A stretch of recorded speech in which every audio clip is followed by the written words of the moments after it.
How about that caravan? Do you want to let that caravan just pour in? I don't think so. Kindness is still out there. Generosity is still out there. Hope is still out there. We just have to stand up and speak for it. Battleground USA, Trump v. Obama, former current presidents working very hard yesterday to get closing arguments, final messages out ahead of the midterm vote tomorrow. Barack Obama bounced from Illinois to Indiana. Donald Trump rallying in Georgia and Tennessee, with 3 more rallies set for the current president today. It was Barack Obama who appointed Bruce Heyman as his ambassador to Canada in 2014 through until 2017. Look who's back in Canada, just in time to give us a perspective. Thanks for coming in, Ambassador. It's good to see you. So I woke up this morning, checked my phone as everybody does, and the very first tweet I saw was somebody saying this election 48 hours before the election of our lifetimes. It's a midterm, the election of our lifetime. How consequential do you think this vote is? Well, the Trump administration has been the most divisive, hate-filled administration in our lifetime. It's acting as a corrosive on American democracy. And so I think what's on the ballot, while there are a lot of great individual candidates, what's on the ballot is America and how Americans feel about America and the path they want ahead. Character is on the ballot. That's exactly what the president said yesterday. Yes. So it is the first chance for Americans to either reinforce or repudiate Trump and Trumpism. Is that what you see as a referendum on those issues? Even a little bit more than that. You know, back in the 1800s, there was a British historian named Lord Acton, and he said, power corrupts, but absolute power corrupts absolutely. And what we have in the administration today is a Republican-controlled executive branch. We have a Republican-controlled Senate, House, governorships, and state legislatures. And unchecked power. Unchecked power. Now, if the Republicans held the president accountable, as our constitutional framers had built in, then I think we probably would be okay. But Republicans have given in to the president on his 6,400-plus lies, his recriminations of women, people of race, different backgrounds, disabilities, journalists, et cetera. And so now we need a check on this power. And so Americans will make that decision today. Will one or both houses of Congress flip over? Will governors change? Will state legislators change?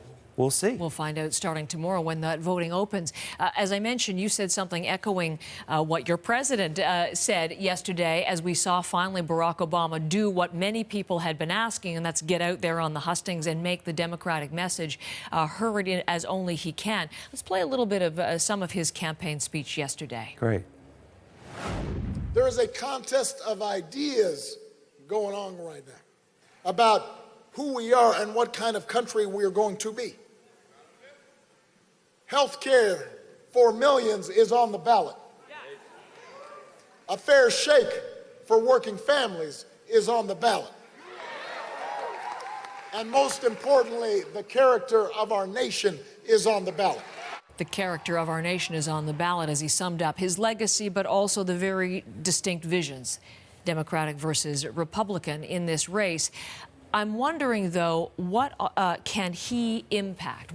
How much of an impact can Obama have at this late stage? So this is all about what we call back at home GOTV, get out the vote.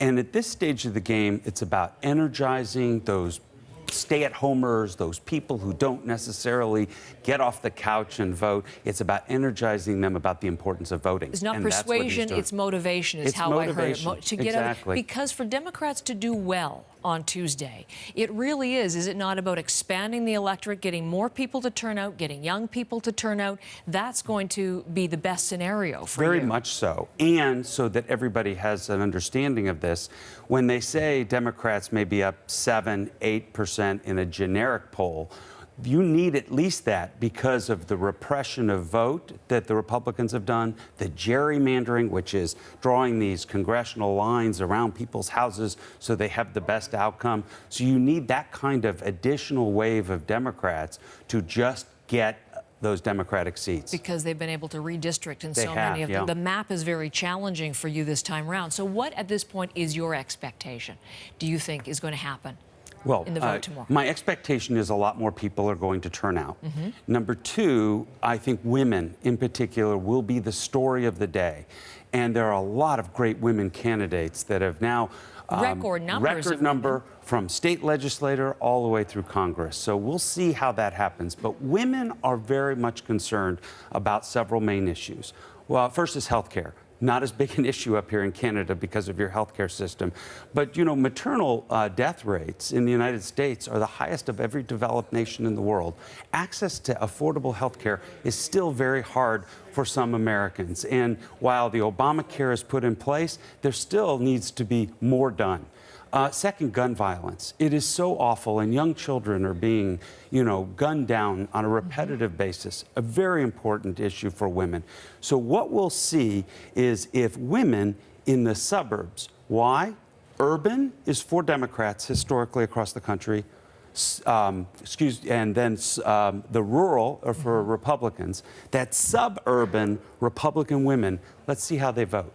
They may actually be the switchers that move this thing over. It's interesting, the advance numbers have been, again, historic, equal to presidential elections in that, I mean, I've seen numbers anywhere from high 20s into the 30s, but let's say around 30 million people have voted already. And what the exit polls tell us is they are younger, that they are women, and then there are older voters as well who have already cast their ballots. What do you infer from that? So here's what we don't know. Did you cannibalize the voter who was going to vote tomorrow? Or are these new voters coming in and you'll still have record numbers? You're going to have to see very early on tomorrow, do we have long lines around the country of people showing up to vote, longer than you would ever expect in a midterm? That will be your early story. And then you're going to have to watch some of these early races to see whether or not, you know, some of these women are flipping seats and some of these people who have diverse candidates that are flipping seats from the Republicans. All right, some early storylines that we'll get on tomorrow, as you say. Let me close with this.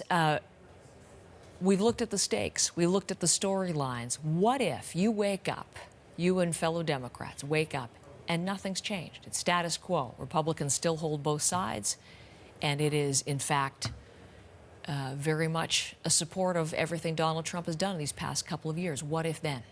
So I think the president will be further unconstrained in terms of using authorities that he has and authorities that he thinks he has, i.e. taxing Canada for national security reasons, which makes no sense whatsoever.